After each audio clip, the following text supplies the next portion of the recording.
Well, ladies and gentlemen, fellow citizens, I think all of us are very frustrated, upset, and perhaps angry about all of the economic meltdown that's going on in our country right now, not just because it's happening, but because there seems to be a complete lack of leadership anywhere, whether it's at the presidential level, the president-elect level, congressional level, CEO level.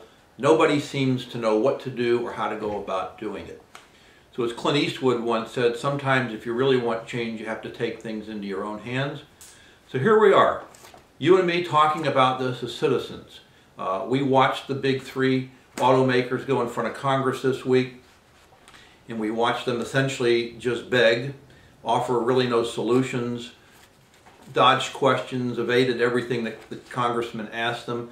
So what I thought we might do is just come up with a little example of what perhaps Rick Wagner, the CEO of General Motors, could have and should have said instead of just begging for money. He could have said to the ladies and gentlemen of Congress, we're here today because there is a major crisis in our country, but there's also a major opportunity here in our country because of the fact that there is a crisis going on. We know that every crisis generates a tremendous amount of energy. With proper leadership, that energy can be channeled into solutions that create new opportunities that didn't exist before. Without leadership, those crises will run their own course and probably run our auto industry and probably other industries in this country right into the ground or over to other countries instead of being located on an ongoing basis here in the United States. There are 8 major changes that will have to happen within the auto industry if we are to survive.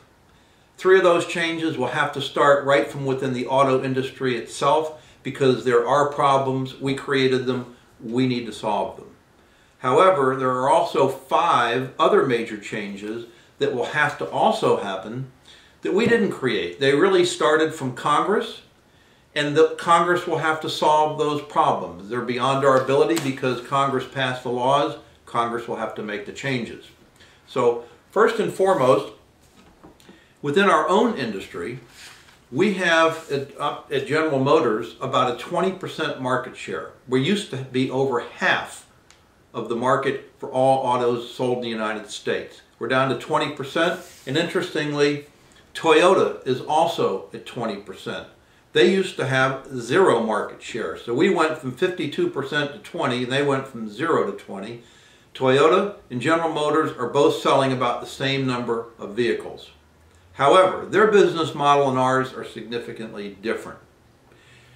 Unfortunately, General Motors has 8 different brands that we use, whether it's Chevrolet, Pontiac, Buick, GMC, etc. Toyota has 3. They're much leaner than we are, and we know that that's going to have to change within the next 30 days. We at General Motors will be announcing which brands will remain and which ones will not. On the same basis, Toyota, selling the same number of cars that we do, uses 1,500 dealerships to distribute all of those vehicles. We're currently using over 7,000. That's obviously very inefficient. That too will have to change in a major way, and we will be making the announcements on those changes also within the next 30 days. Another item, Toyota has had a much higher quality record than we have, and they've also got better resale because of that than we have in the last few years. That can and will change as long as our company survives long enough to make those changes. We have several new models in the mill, all of them high mileage vehicles, high quality vehicles, and they can be priced competitively if all of these changes are enacted.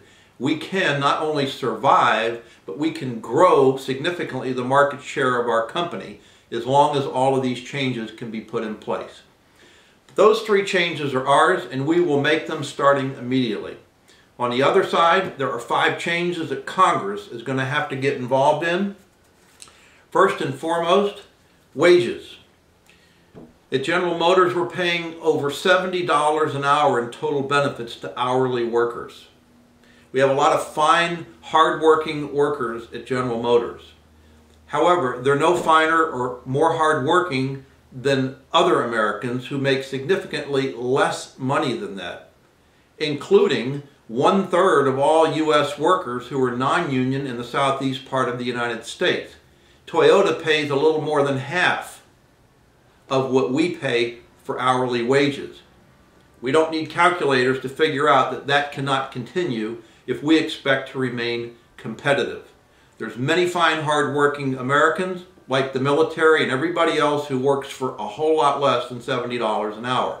The fact of the matter is there's millions of Americans that would love a job for half of $70 an hour, and there's no reason that we shouldn't pursue that. Number two, because of strong-armed union contracts, we have a situation where we have to pay employees who no longer work 95% of these artificially high wages. Obviously, we can't compete like that because our competitors don't do that sort of thing. Number three, taxes. The United States has the second highest corporate tax rate of all the industrialized countries. We can't pay a much higher tax than all of our competitors and expect to be able to price vehicles competitively. On the same type of a note, number four, healthcare.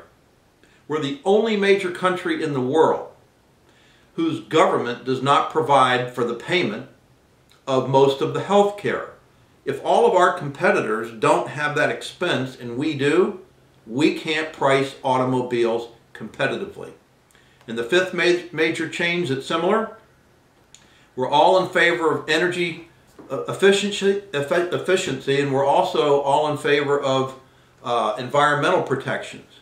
However, if the amounts of those things that are being put upon the automobile industry in the United States are much more expensive than our competitors, then we will not be able to price our vehicles competitively. And that, ladies and gentlemen, is really the major problem that we have. We have 5 major expenses that we cannot control that have made us uncompetitive in the world marketplace. Those changes will have to come from Congress. It will take leadership. That's what's called for. That's what you were elected for. That's what you're paid for. And that's what the American people expect you to do. We, the auto industry, will pull up our end of the deal and make our significant changes. You as Congress will need to make yours. A lot of these changes could be made if we filed bankruptcy and went into Chapter 11, but clearly it would make no sense for us to have to file bankruptcy to make these obvious, necessary changes. Those are things that can be done without filing bankruptcy. So where we are today is we have 8 major changes that need to happen. We're committed to pulling up our end of the deal. Ladies and gentlemen of Congress, you need to pull up your end of the deal, and if we do, this crisis can quickly move to opportunity. And so we need a bridge loan while you're putting your end of the deal in order, and we all look forward to putting this industry back on solid footing and being able to employ not just our existing workers, but tens of thousands of additional workers, because we will have a new business model. Ladies and gentlemen, fellow citizens, something along those lines would have been better than dodging questions and just begging for money. We need some leadership in this country, and it's time that we get it. I'm just not quite sure where it's going to come from, but thank you for listening.